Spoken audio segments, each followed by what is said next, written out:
Hey there, Legal Tea listeners. This is your host, Jenny Roselle. Are you ready for the next episode of Legal Tea? So, today's topic is a cautionary tale, a real life case that I've worked on. Well, we're going to be talking about two cases. So, real life cases with real life people with real life facts. Their names are being altered for confidentiality purposes, of course. So this is not like estate planning of the rich and famous. So last episode, we talked about Prince and his estate. Cautionary Tales will be about people like you and like me, normal people. Today's topic in Cautionary Tale world is what happens if we pass away without a will, without a last will and testament. So that's a big question, I tell you. Well, when you pass away without a will, your estate would be governed by the state's what are called intestacy laws. And that's a fancy way to say that if you die without a will, your state has a built-in estate plan for you. Did you know that? The stinky part about the intestacy laws is they are not intuitive. A lot of people think that they would just, oh, my spouse gets everything and then my kids. So let's talk about a couple real life examples that I've seen play out. So first story, let's call them John and Nicole. John and Nicole. They were very recently married in their late 30s. They were young. And tragically, John got a terminal cancer diagnosis. Of course, prior to this diagnosis, both thought they had long lives ahead of them. So when the diagnosis came down, there was so much happening, so many doctor's appointments, procedures, consultations, etc., that they honestly just failed to stop and think about John's estate plan or their, joint estate plan. What happens if either one of us pass away? Like, what would happen to John's stuff? Non-legal way of, saying John's assets. If he passes away from this diagnosis. They assumed from a later conversation with Nicole that it'd all go to her. They just assumed it would all go to her since they were married. I'll never forget sitting in the conference room with her, and I was meeting with Nicole and her sharing this tragic story with me. And it was after John had passed away. And I was inquiring whether, John had a will or really any estate plan. And she said no. No, he didn't. I then started asking about John's relatives. Because in my brain, I thought, okay, if he doesn't have a will, we're going to have to be going by those intestacy laws. And I was trying to figure out where assets would go, hoping that somehow, some way, that it would just be Nicole. I asked, so do you and John have any children? And she said no. I said, okay. And I'm running through in this conversation, the intestacy law pattern, if you will, in my head. So then I asked, okay, what about John's parents? Are they still living? And I sort of assumed that they were, considering, John and Nicole were so young. They were in their 30s. And she answered, yes. Bingo. And bingo not in a good kind of way. So Indiana says that if someone dies without a will and they are married, so they have a spouse, and their parents are living, a portion, emphasis on portion, goes to the spouse, and a portion goes to the parents. Weird, right? So this is what I mean about the intestacy laws not being incredibly intuitive.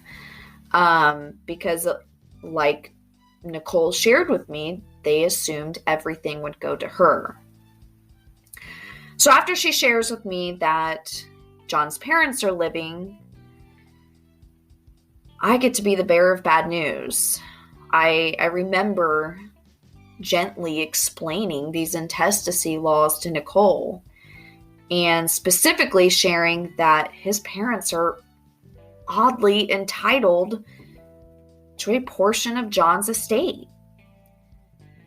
And I remember her immediately sharing how awkward that conversation is going to be to bring up to John's parents.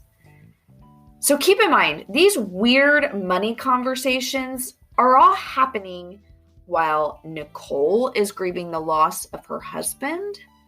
John's parents are grieving the loss of their son.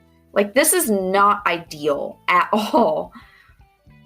Thankfully, this story ends on let's call it a happy note. Fast forward through the case, I tried to build Nicole's confidence in talking with John's parents, because ultimately we needed to figure out what was going to be, how they were going to proceed. John's parents were going to proceed. So Nicole worked up the courage to talk to John's parents. And John's parents actually waived their interest in the estate and let everything flow to Nicole. They did not have to do that. I'm sure we all can think of people where the in-laws would not have waived their interest. And that's when things start going a little wonky. That's when families start fighting. Things get awkward, things get heated, and emotions run high. Okay, so case number 2, story number 2. Now, this one does not have a happy ending. Maybe I should have started with this one and ended on the story that ended on a good note, but I guess I'm already this deep into it. Okay, so let's call these two Jack and Susie. So Jack is actually Susie's biological father. So we're not talking about a married couple. Jack is Susie's biological father. But Jack and Susie's biological mother at the time gave Susie up for adoption when Susie was just a wee little baby. And Susie was Jack's only child ever. He never had any other children, but he gave Susie up for adoption. So fast forward decades. Jack and Susie found each other and they got reacquainted, and turns out they established a really meaningful and loving relationship. Actually, in fact, Susie moved in with Jack. His health was starting to kind of decline, and him and Susie, like I said, had established a relationship. So Susie actually moved in to help care for him. So in a way, they sort of reestablished that father-daughter relationship, and then ended up living, with one another under one roof for many years, because she was able to move in and care for him and keep him alive for another little bit. So fast forward another little while, and Jack ends up passing away. And Susie, like I said, is the only child of Jack, comes in my office to get things rolling estate-wise. So she's assuming that since she's the only blood child of Jack, the house, the one that she's been living in with Jack, and that she still lives in, and really was only his only asset, pretty minimal estate, but nonetheless, he had a house, and she just sort of assumed that it would go to her through the estate. And after all, that's the place she's living. So now what is she going to do? So Susie shares the story about Jack giving her up for adoption. And in full disclosure, on my side of the table, she shares that piece of the story. And that's like a red flag for Jenny's brain. Ooh, she was given up for adoption. That severed the biological line. And they circled back with one another and essentially became father-daughter again. So I inquire about a will, thinking to myself, maybe since they reestablished their relationship, hopefully he had a will naming her as beneficiary. Because if he didn't have a will and we're having to abide by those intestacy statutes, she's not getting anything. She's not even getting the house that she's been living in. So I asked, and I was kind of shaking in my boots when I asked because I feared how she would answer. She answered, "No, I don't think he had one. I at least haven't found anything." Well, I warned you that the story did not have a happy ending. So she never found a will. And the intestacy laws, they don't work in her favor because Jack gave her up for adoption. He, in doing so, severed the father-child legal relationship. So she no longer counts as a lineal descendant or as a child, another way of saying that, of Jack. So that house that she lived in with Jack and is currently in will go through the intestacy laws to his closest family members. And if I remember correctly, I think his siblings were still living. And I don't think that there was a very solid relationship between Susie and his, I guess technically her aunt. So ultimately, because Susie no longer counted as a child of Jack, even though I get it, they reestablished their relationship, but there was nothing reversing that adoption. It was too late and there was no will. She had to move out of the house, and the house got sold. And the proceeds ended up going to his sibling, who of course did not share with Susie, nor did they agree to let Susie keep the house. Had he done a will or some type of estate planning, he could have left his estate to Susie, even though the adoption had occurred. There would have been nothing stopping him from putting her as a beneficiary of his will, though he never did. And unfortunately, that's the way the cookie ended up crumbling. So yeah, yikes, friends. What's our hashtag? Hashtag do your estate plan, right?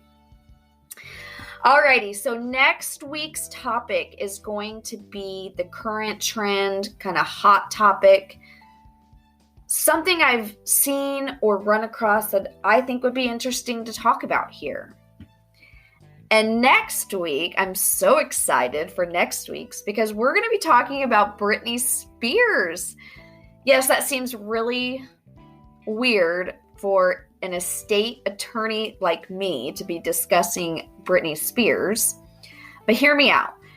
We're going to be talking about Britney Spears' conservatorship. Some states call a conservatorship a guardianship. Indiana calls it a guardianship, but same thing. So stay tuned because it will be a good one. And I've had just the best time researching for that episode. So you definitely need to stay tuned. So until next time, Legal Tea listeners, talk to you soon.